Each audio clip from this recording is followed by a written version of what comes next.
love the chase and the hunt, and I set the pace when I'm running. I always take what I want and I always give it 100. Don't need a bank, no I'm funded. Play the game like it's nothing. I'm always thankful for something. Don't take for granted, stay humble. Now wake up!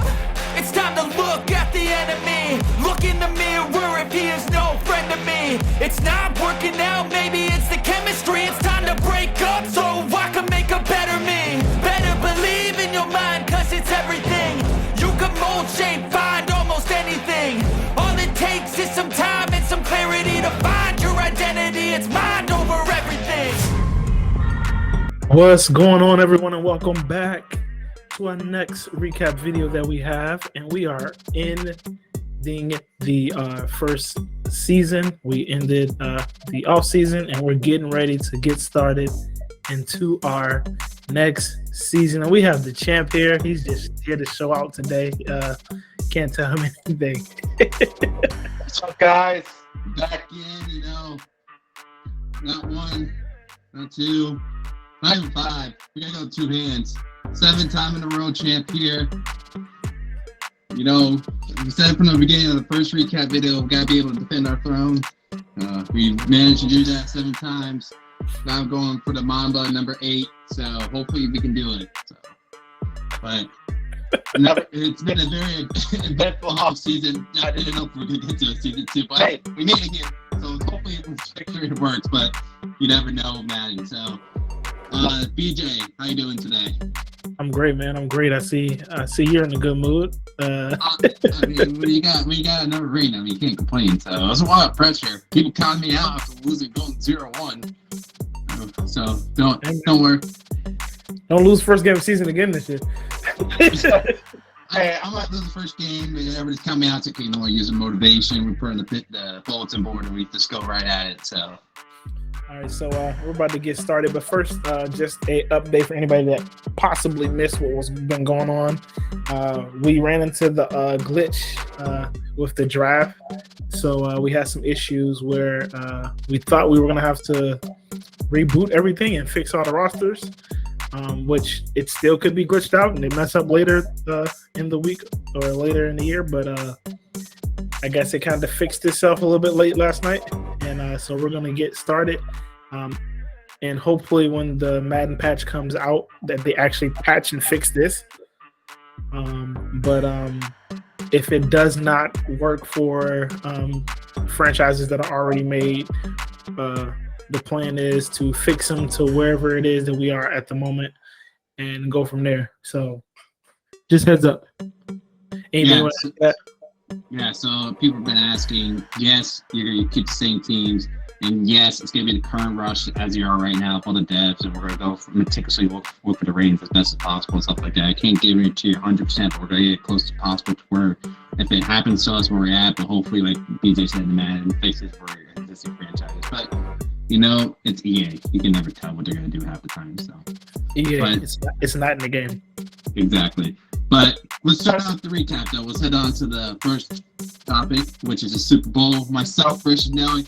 I mean, it was a great game. You saw some clips at the beginning of the video with it. However, the Cardinals came in and we won 24-14. Josh Jackson was named MVP of the Super Bowl by Madden. Personally, if I had to pick an MVP, I'd go with Zeke Elliott, 131 yards, 16 carries, and a touchdown. So, really helped establishing that offense. I mean, when you don't have to throw the ball, and Kyle Murray, all the throws you have to do is simple, short passes to gain the first downs in case we don't get on the run plays. Helps a lot for your offense. So, Chargers had a great game plan. They moved the ball up and down the field very well. However, when they came in the red zone, they threw 2 interceptions inside the 5. So he got inside the 5 twice and threw an interception on a wheel route to Eckler. Murphy intercepted that one, and Murphy also intercepted a RPO slant as well, as he put it outside shade and then came inside and picked it off on a run commit. So we were trying to stop the run to make sure you couldn't run and force him to pass it, which worked out for us and threw right into Murphy's hands on both plays. So it was a very intense game, very good game to watch, stuff like that. Josh Jackson started the game with a touchdown, set the tone for defense for the rest of the game. We won the game off face-off turnovers. I mean, when you have a +3 turnover ratio, your odds really likely to win the game. So Yeah, you look at the situation where CG was able to do so also without Kyler Murray having his abilities on for some reason. They were turned off. So luckily he didn't have to throw the ball much. Yeah, like it's not in the game. Madden basically reset my whole. No, Kyler Murray was a superstar.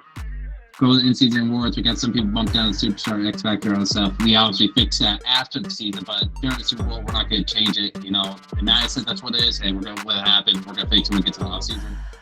But Kyler Murray stayed a superstar, but however, they reset his whole ability. So I don't know how that worked, but I was like, cool. So didn't play the game with Kyler Murray on his superstar. But Kyler Murray did score a touchdown. He did score on the read option, 21 yards out. So he did. The passing yards might not look good, but he still ran the ball very effectively. So. But now, the end of year awards. We talked about it. You guys voted. Well, half you voted. Half you decided, who cares? So, based off what you guys said, this is you guys pick for the awards. MVP, both for the Super Bowl, Ezekiel Elliott and Mike Williams. Mike Williams broke the touchdown record for receiving. He had a phenomenal year, 26 receiving touchdowns. Ezekiel Elliott, a Cowboy, week 1. In a massive trade for Ezekiel by the Cardinals in the second week, knowing they needed to establish a run game that were going to be competitive. Trading for Zeke, turn that season around for the team, help carry it to a Super Bowl, and help carry it to an MVP award. BJ, do you agree with the decision? Do you agree that Mike Williams and Zeke Elliott are both good options for MVP? Yeah, I definitely we couldn't have got a better vote, honestly. It was probably better off for a tie. Both players were great, carried their teams.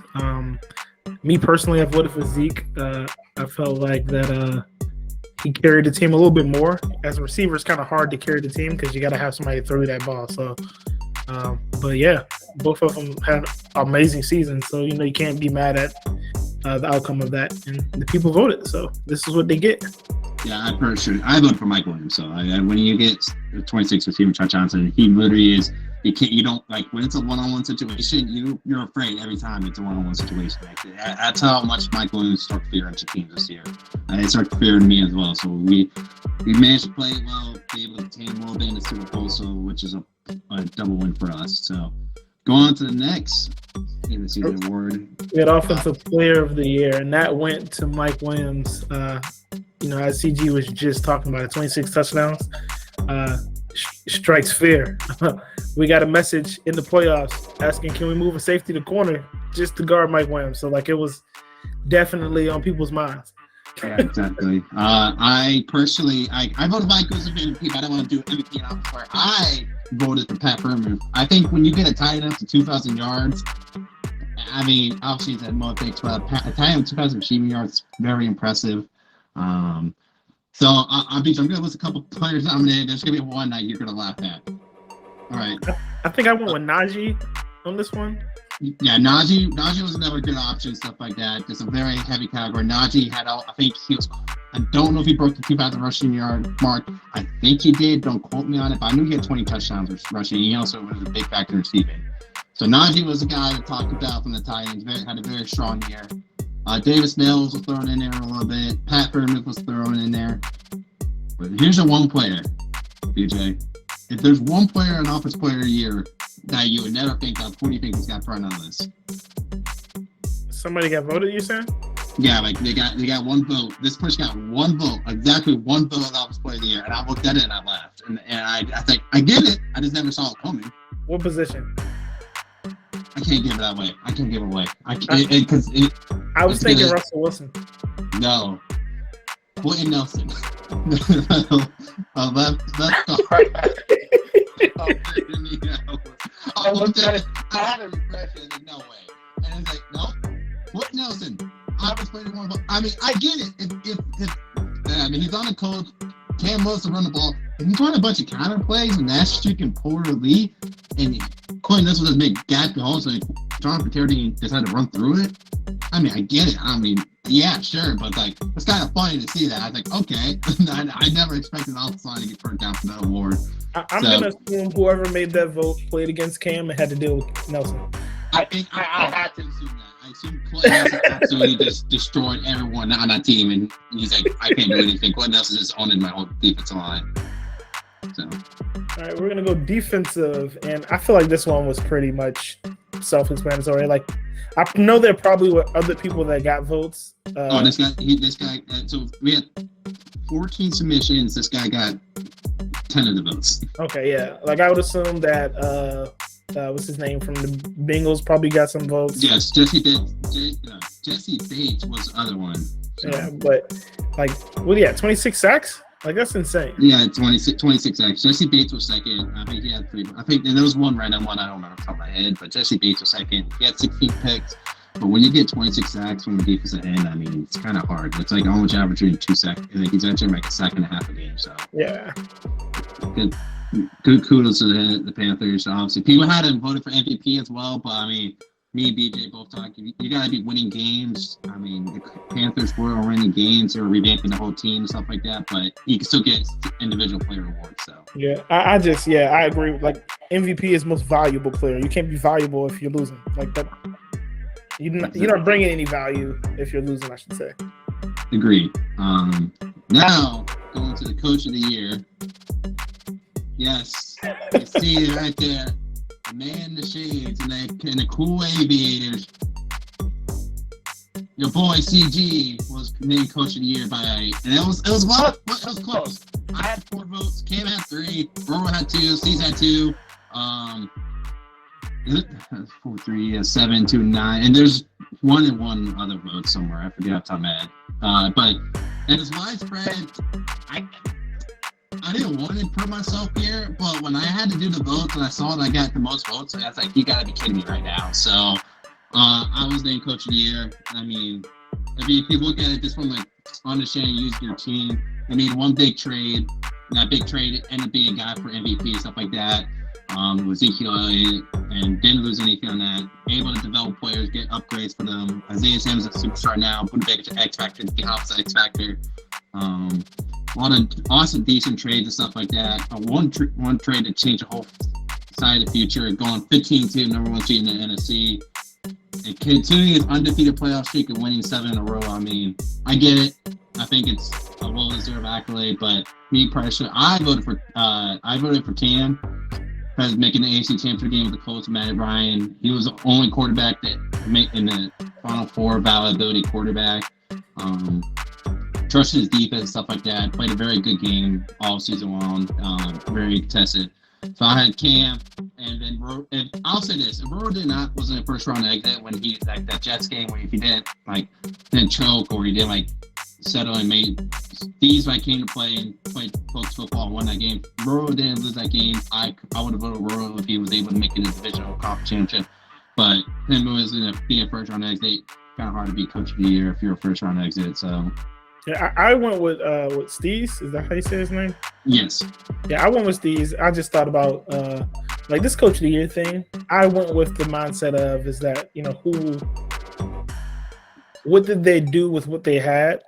And I feel like, I expected Colton to be 1 or 2 in the league. So, him being 1 or 2, number 1 in the league didn't surprise me. So it wasn't really if he were undefeated, then I'd be like, okay, well, yeah, Coach of the Year. But for me, it was just more, I'm like, Jets, you take the Jets to, 1 game away from the AFC Championship, first season. So, that's what I was going. And I agree with you, Rue. Whoever won that game was pretty much going to be my. Yeah, I can see that. But then when Cam was able to go to the AFC Championship game, 1 game away from making the Super Bowl, playing against Nelly, it was score 34-20, but if you watch the game, it was a lot closer than it looked like. It just Cam made too many turnovers. You couldn't execute on offense. So, but anyways, it was a great game by the two. But yes, I was named Coach of the Year with 4 votes, and then Cam was second with 3, and then we're with 2 and all that stuff. So, big offseason acquisitions. Okay, so what happened this offseason besides the draft? We actually had a free agency that doesn't glitch. Well, so we had someone eval, and we had a reset, drop everyone. That was fun. But that's the easy thing.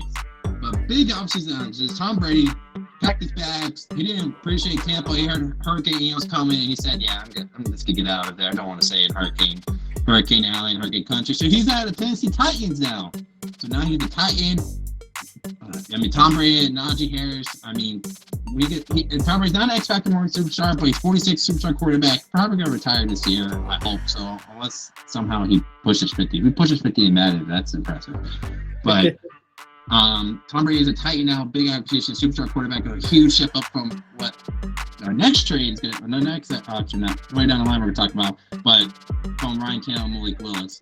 So, and BJ, you want to cover this? Actually, no, I'll cover the next one. What you talk about your trade, because I want to hear your mindset behind it, why you did it. So the next big trade, they played in the AFC divisional round, and they said, you know what? Since we played each other, let's just trade each other too. I guess now we saw how much Derrick Henry ran for. Like he ran for 150 plus on 5 carries at the beginning of the game. So I say, you know what? Let me get Derrick Henry. Let me put him in the Chargers league. So Chargers nearly traded for Derrick Henry and George Pickens, the menace that people call him now in the NFL as a rookie receiver.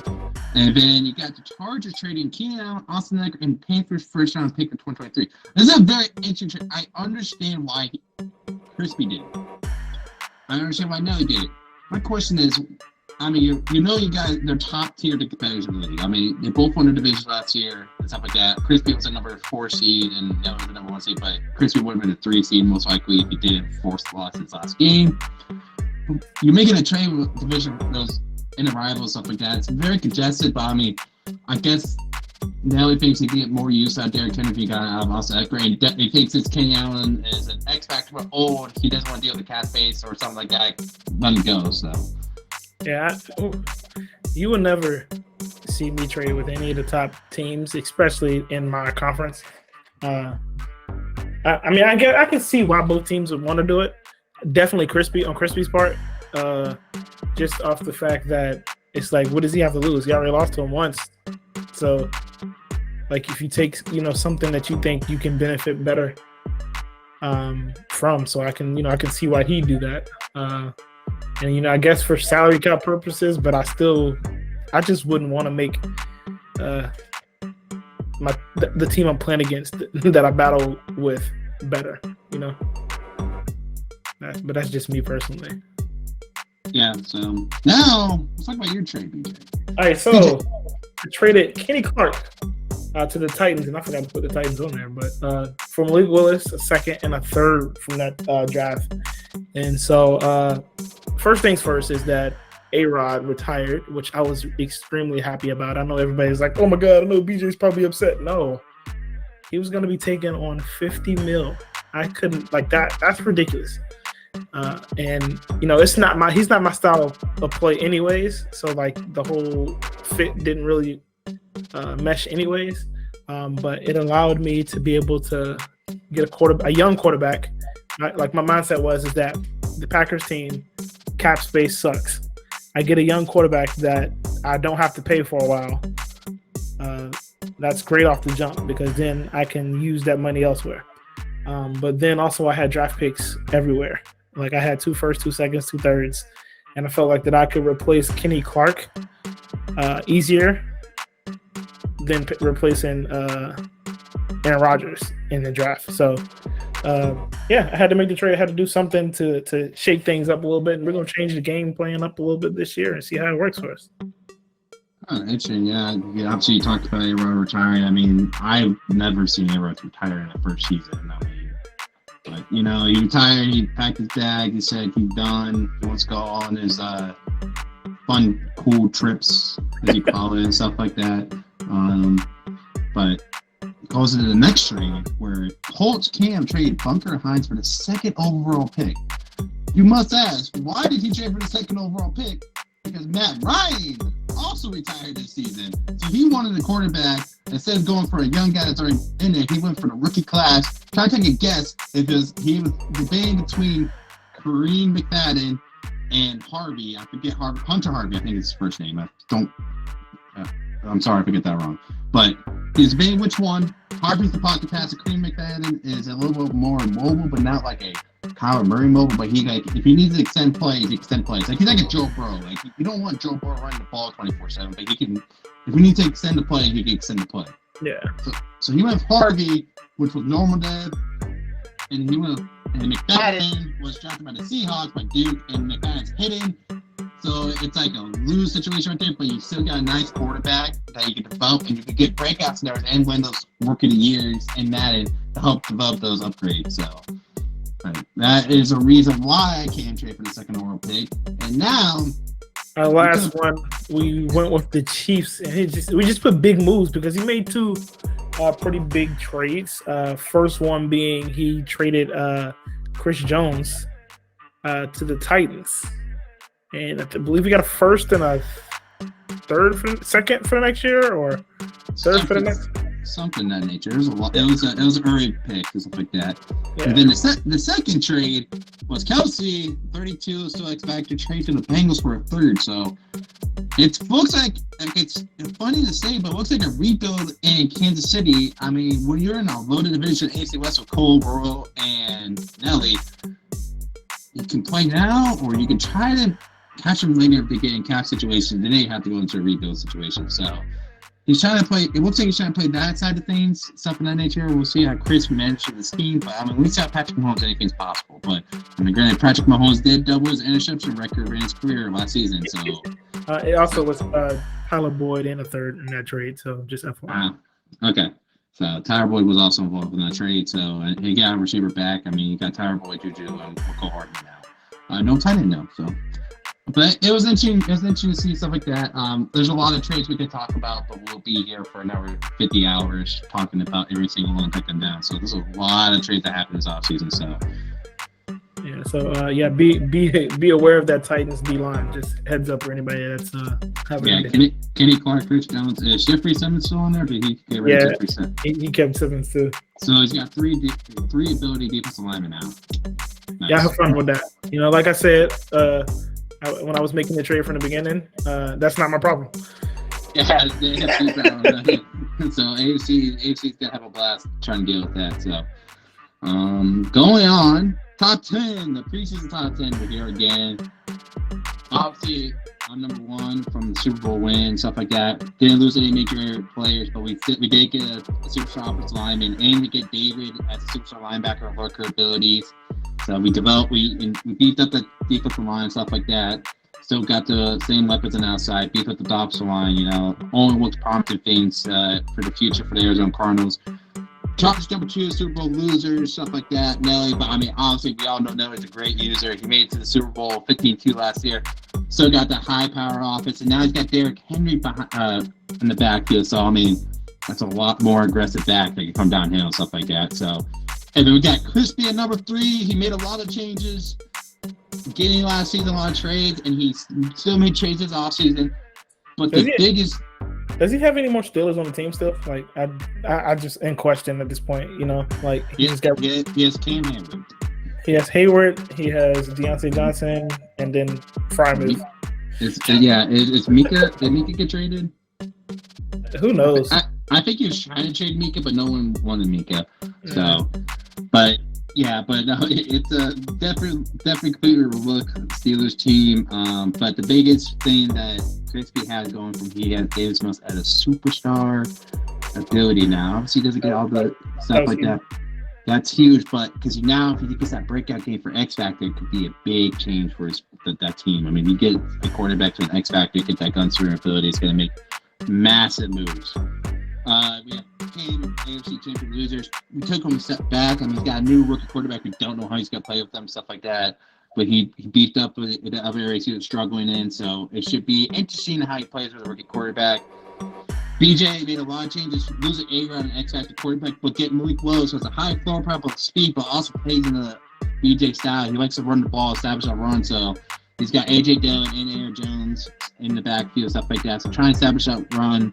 Hopefully be able to use that. Got a lot of fast receivers in the draft, so maybe use them as trade targets and beef up other areas and stuff in that nature. So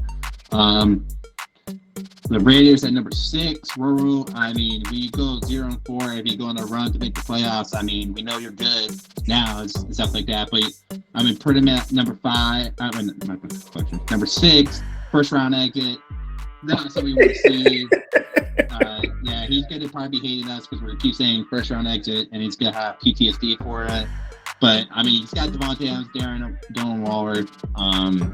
beefed up the offside, got harvesting that tackle now. So I see great things. It's this heavy loaded AFC West. You see 3 of them in the top 10.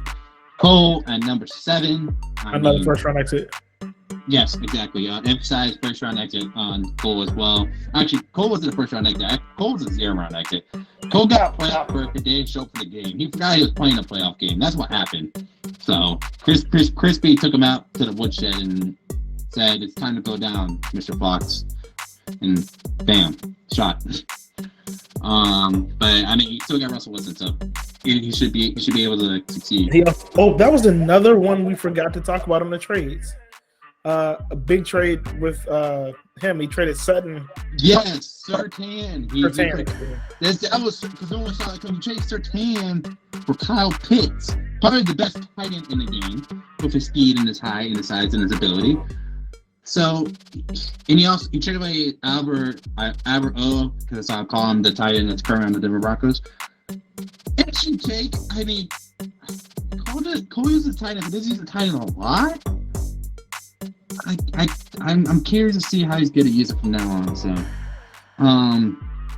you got the Atlanta Falcons at number 8. I'm gonna go ahead and say for the Atlanta Falcons, watch out, guys. I think this might be the person right here that kind of sneaks up on some people this year. So I wouldn't be surprised if he's in top 3 or 4 by the end of the season. I agree with you, BJ. I had personally played coach before, like last season, but even season before that. And every time I play him, like it'd be a close game, and it would be like I'll win the game and stuff like that. But I on a people play, I know I gotta bring my A game. I can't not focus, stuff like that. Coach is one of those players. Coach is like hitting, doesn't talk that much, just plays his games, monitors factors, stuff like that. Coach is a really good player that no one talks about. So, I mean, I wouldn't be surprised if we see him in the NFC Championship game or in the obviously he was in the division round last year, but in the NFC Championship game, Super Bowl, very likely, depending how Ritter develops and those other guys he got around the team develop as well. So, Steve's the Jets at number 9, divisional round last year with a bunch of rookies. Bunch of them got dev upgrades. I hope that for the Jets, you want to keep making that progress. He did a lot season 1 with a little, and he made a lot of things to take that next step. So hopefully they can take that next step, be competitive as they were last year, but be a legitimate threat to get to the AFC Championship game and get to the Super Bowl. So that's what you want to see out of them. And the same thing with the Vikings. I mean, Vikings made the playoffs, was the number 2 seed in the NFC, lost in the first round by a point to the Bucks. But you want to see those guys make those steps and say, hey, this guy can be competitive. And obviously, you got people to hunt. You got Titans now, a lot of talent on that Titans team. Bengals, Houston, they played week 1, so both are good users, made a lot of different changes, Bengals especially. So the Bengals can use that offense effectively. It's a very dangerous offense to play against. The Bucks are the Bucks. But they don't have Tom Brady anymore, so it's gonna be interesting. I mean, Tom Brady is something. You don't want to lose that. So, BJ, is it? You also will see our new user, Bills user, Andel. He played a season last year. He lost in the Super Bowl against you. Yes, and he made his Super Bowl with the Pittsburgh Steelers, your team. You were upset about that one as well. You can see there's a trend going on. Is a number 1 trend on Twitter is see how do we piss BJ off, and number 1 is pick the Steelers. So he lost to the Detroit Lions in that Super Bowl. And that was good users, stuff like that. But the Bills are kind of in shambles. Snow kind of left them high and dry with 0 cap space and lost some good pieces. So it should be interesting to see how that plays out. But now, what is the first game of the week? I mean, we had no choice but go Crispy and Cam. The rivalry continues. The heated blood of these 2 opponents keep going. So Crispy lost last year in this head-to-head matchup. Cam won. It was a very contested deep for the game. Cam came out on top. Crispy got a lot more offensive power now. He's got more guys to fit his system. Defense took a step back. He did lose some defensive talent because he had to do that. Cam, the new rookie quarterback, never played a game with him. I mean, you don't know how he's going to throw the ball. I mean, you just don't know. He also boosted up the offensive line. Yes. So, Like I said, we said this last year. If Cam's able to force Crispy to turnovers, Cam's going to win this game, and Cam's going to control the game. If Crispy is able to function his offense how he wants to function his offense, and he gets scoring early, and he doesn't make those mistakes, especially since Davis has got that superstar ability, I wouldn't be surprised if Crispy runs away with it. But it's all how the game plays out. So it could go either way. For me personally, I think Crispy has a point to prove, and I think he's going to come try and prove it in week 1. I just hope he doesn't get too aggressive with it and he costs some game, costs some turnovers. But if Crispy remains composure and but also be aggressive in his offense, I think Crispy's going to win this game. Yeah, I agree with that 100%. But I'm looking forward to watching these two play as always. It's going to be a great game. Yeah, for sure. So, but anyways, that covers the preseason, the season recap, all one video for you. Let's pray to the EA Madden servers and gods that they don't reboot our league. Hopefully that would be terrible and not fun. So hopefully that doesn't happen. But we will adjust and work to it as well. BJ, what is your outlook for the Packers this year? Is you made to the NFC Championship game last year?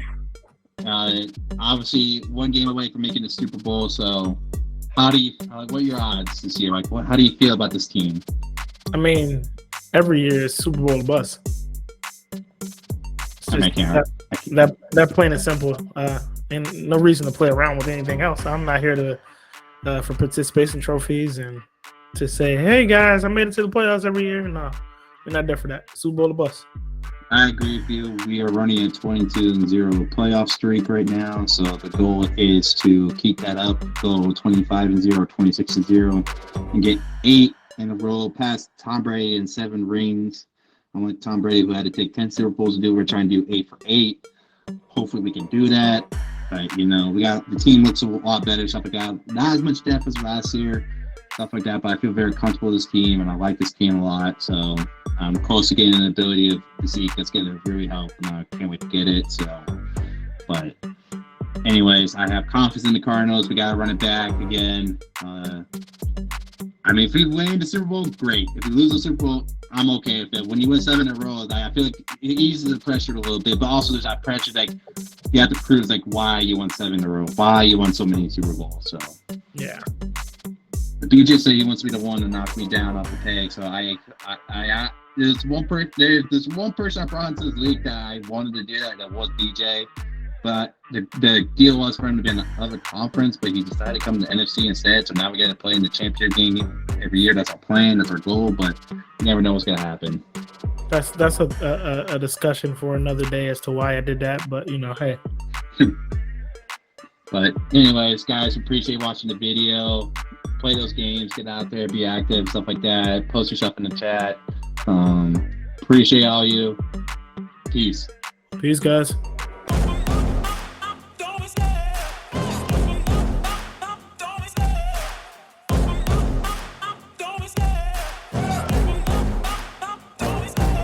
Love the chase and the hunt, and I set the pace when I'm running. I always take what I want and I always give it 100. Don't need a bank, no I'm funded. Play the game like it's nothing. I'm always thankful for something. Don't take